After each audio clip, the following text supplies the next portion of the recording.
추미애 검증자료 모으느라고 바쁜데 정세균이 또 국무총리가 된다고 이렇게 설치고 있습니다. 이거는 전 세계적인 망신입니다. 지구촌 망신입니다. 국회의장을 지낸 사람을, 더구나 우리나라는 삼권 분립의 나라입니다. 이 삼권 분립의 국가에서 전직 국회의장을 국무총리를 시킨다고 합니다. 국회의장은 대한민국 의전 서열 2입니다. 대통령 1, 국회의장 2, 대법원장 3 이런 순서입니다. 그것도 의전 편의상 그렇게 분류하는 것이지 실제로는 동격입니다. 이 동격의 국회의장을 국무총리를 시키고자 합니다. 왜 그럴까요? 지금 문재인은 정세균을 앞에 내세우고 자신은 뒤에 숨고 싶겠죠. 지금 문재인은 검찰에 쫓기고 있는 거나 마찬가지라고 생각합니다. 그런 상황에서 자신이 어딘가로 좀 도피를 해야 되는데, 좀 피하고 있어야 되는데, 전직 국회의장을 데려다 놓으면 그걸로 이목이 다 쏠릴 거 아닙니까? 이게 성동격서입니다. 성을 공략할 때 동쪽에서 와 하고 소리를 지르고 올라가면 사람들이 이목이나 방을 전력이 전부 동쪽으로 몰리겠죠. 그때 서쪽으로 타넘어가는 겁니다. 이게 정세균입니다. 국회는 상권 분립과 대한민국 국회의 권위 수호를 위해서 정세균을 여야 합의로 비토해야 되는 것이 정상적인 민주주의 국가입니다. 그런데 민주당은 그렇지 않을 것 같습니다. 정세균은 오늘 민주당 의총회까지 참석했습니다. 이런 정세균에 대해서 제가 있는 힘을 다해서 검증을 하지 않을 수 없습니다. 제일 먼저 정세균이 포스코 건설 사업 매각 당시 압력을 행사했다, 권력을 행사했다는 그런 보도가 있습니다. 여기에 대해서 정세균은 소송을 제기했습니다. 그러나 1심, 2심 모두에서 패소했습니다. 개망신을 당해버렸습니다. 이런 사람이 과연 대한민국의 국무총리에 자격이 있다고 생각하십니까? 국회의장 출신이라서 안 된다, 그것도 있지만 이런 참 치사하고 야비한 이런 사람이 국무총리가 돼서 되겠습니까? 자세한 내용을 좀 알아보겠습니다.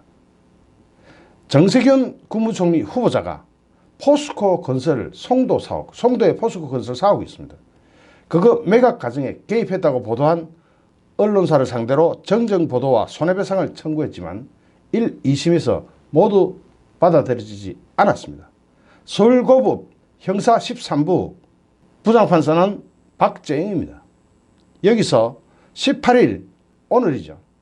오늘 정세균 후보자가 시사저널을 상대로 낸 정정보도 및 손해배상 청구 소송에서 1심과 같이 원고 패소로 판결했습니다. 지난해 초 시사저널은 정세균 후보자가 2014년 포스코 건설의 송도 사옥 매각 과정에 깊이 개입했다는 의혹을 보도했습니다.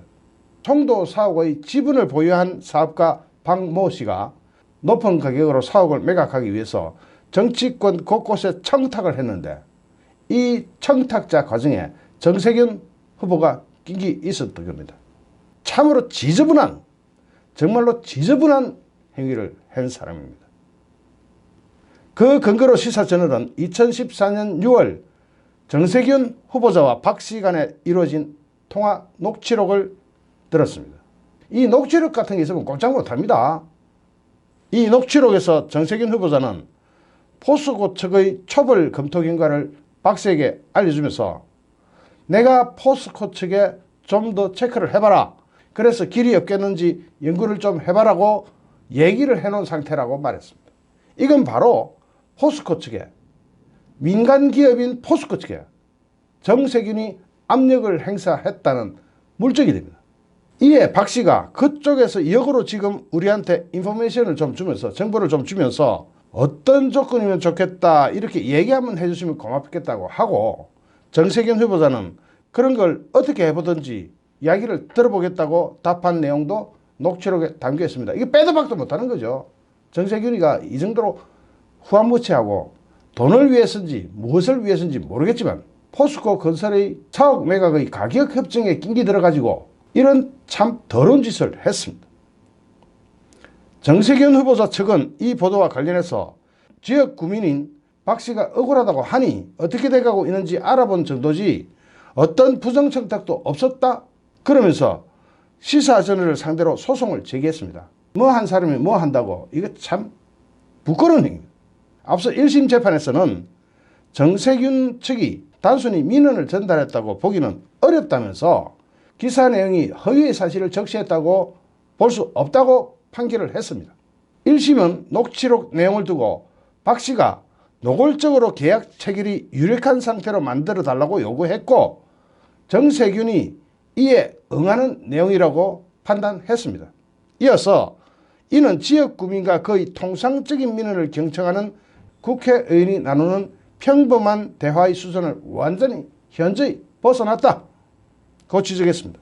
아울러 정세균 측 이야기에 포스코 건설 측은 부담을 가질 수밖에 없었고 그렇지 않습니까? 정세균 같은 권력자가 이야기를 하는데 부담을 가지지 않을 죄가 있습니까? 날아갈 판인데.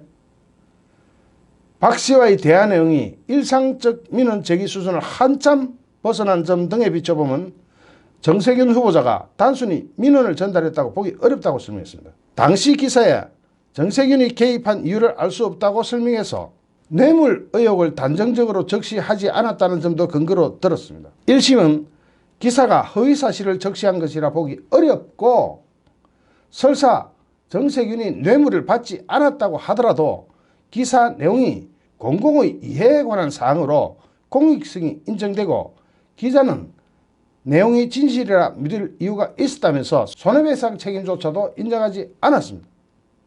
2심 재판부 역시 이런 1심 결론이 옳다고 판단한 것으로 보입니다. 재판부는 정세균 후보자 측이 추가로 제기한 반론보도 청구도 기각해버렸습니다.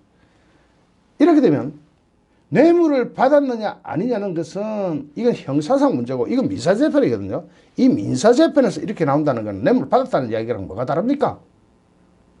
지금이라도 공소시효가 남아있으니까 검찰은 여기에 대해서 수사 들어가야 됩니다. 검찰이 지금 너무 할 일이 많아지겠지만 그래도 해야 됩니다. 어떻게 이런 걸 봐줍니까? 그 당시 뇌물이 오갔는지 뇌물이 안 오갔다면 왜 정세균이 발벗고 나섰겠습니까? 상식적으로 생각할 때 이건 뇌물 사건으로 저는 판단합니다.